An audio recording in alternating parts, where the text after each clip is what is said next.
The distress beacon pulsed weakly through the void, barely registering on the medical frigate sensors. Dr. Ira Chun had been monitoring the communications array during her night shift when the faint signal caught her attention. Most of her colleagues would have dismissed it as stellar interference, but Ira had learned long ago that in the vast emptiness of space, every whisper mattered. She diverted the ship's course without hesitation, her fingers dancing across the holographic controls. The source of the signal lay on a barren moon orbiting a dying gas giant, hardly the place anyone would choose to be. As the frigate descended through the thin atmosphere, Ira's scanner revealed a small pod, partially buried in the rust-colored regolith. The airlocks hissed open, and Ira stepped onto the surface in her environmental suit. The gravity was lighter than Earth's, making each step feel like a gentle bounce. She approached the pod cautiously, her medical scanner already active. What she found inside made her breath catch in her throat. Two tiny creatures, no larger than human kittens, lay huddled together in the pod's emergency chamber. Their bodies were covered in iridescent scales that shimmered with a faint bioluminescence, and small, bat-like wings lay folded against their backs. They were Parathi hatchlings, a species Ira recognized from her xenobiology training. But something was terribly wrong. The hatchlings were barely alive. Their vital signs flickered on her scanner like dying stars. Hypothermic, malnourished, and suffering from oxygen deprivation, they had perhaps hours left at most. Ira's jaw tightened as she noticed the pod's designation markings. It bore the sigil of a Parathi colony ship that had passed through this system 3 standard days ago. They had been abandoned deliberately. Ira knew the Parathi culture well enough to understand what had happened. The species was rigidly hierarchical, and hatchlings born with certain genetic markers, deemed flawed by their standards, were routinely cast out. It was a practice that made her blood boil, but one that the Galactic Council refused to interfere with, citing cultural sovereignty.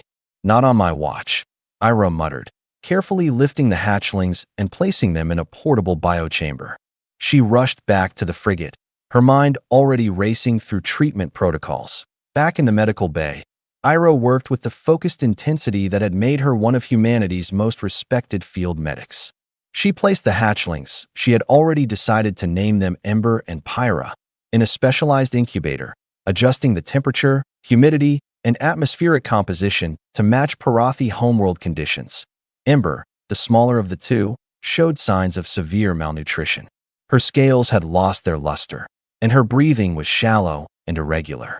Pyra appeared stronger, but suffered from a congenital heart defect that would have made her worthless in the eyes of her own people. To Ira, she was simply a patient who needed help. The human medic spent the next 72 hours in a sleep-deprived haze, monitoring every fluctuation in their condition. She synthesized specialized nutrients based on Parathi biology, manually adjusting the formula hourly as their tiny bodies struggled to absorb sustenance. When Ember's lung function began to fail, Ira performed a delicate procedure using nanite-assisted surgery, a technique she had pioneered herself for cross-species applications. Her crewmates watched with a mixture of admiration and concern. "Doc, you know the Parathi won't thank you for this," her co-pilot, Marcus, said gently. "Their laws are clear. Those hatchlings were meant to die." Ira didn't look up from her work, her hands steady as she calibrated the incubator's parameters. "Their laws don't apply in my medical bay. Every sentient being deserves a chance at life. That's not a human value. That's a universal truth." On the 4th day, Ember opened her eyes. They were enormous, multifaceted like a dragonfly's, and glowed with a soft amber light. She made a small chirping sound, and Ira felt something catch in her chest. Pyra stirred moments later, her stronger constitution allowing her to recover more quickly despite her heart condition. Ira had managed to stabilize the defect using a bioelectric pacemaker that her medical AI had helped design. It was untested technology, built from scratch in the frigate's fabrication lab, but it worked. Pyra's heart now beat with a steady rhythm that would have been impossible without intervention. As the weeks passed, the hatchlings thrived. They grew rapidly, their scales brightening to brilliant golds and crimsons. They learned to recognize Ira's voice, chirping excitedly whenever she entered the medical bay. They would curl around her arms, their small wings fluttering with contentment.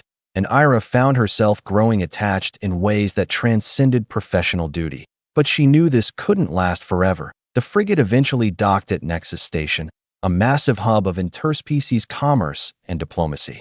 Ira had contacted every Parathi welfare organization she could find, only to be met with cold refusals. The hatchlings were defective, they said, incorrectly formed. There was no place for them in Parathi society.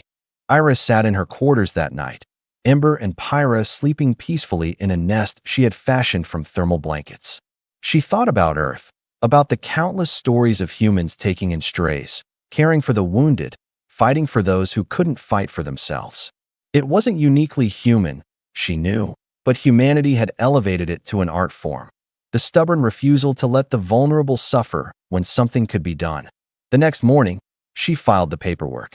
It took 17 forms, 3 interviews with Galactic Council bureaucrats, and a legal hearing, but Ira officially became the legal guardian of 2 Parathi hatchlings.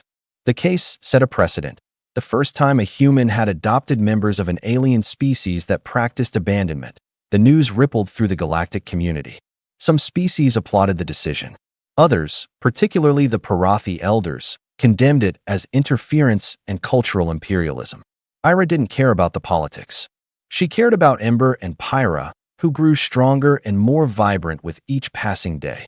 Months later, Ira stood in her new home on a human colony world, watching Ember and Pyra play in the garden. They had grown to the size of large dogs now, their wings strong enough for short flights.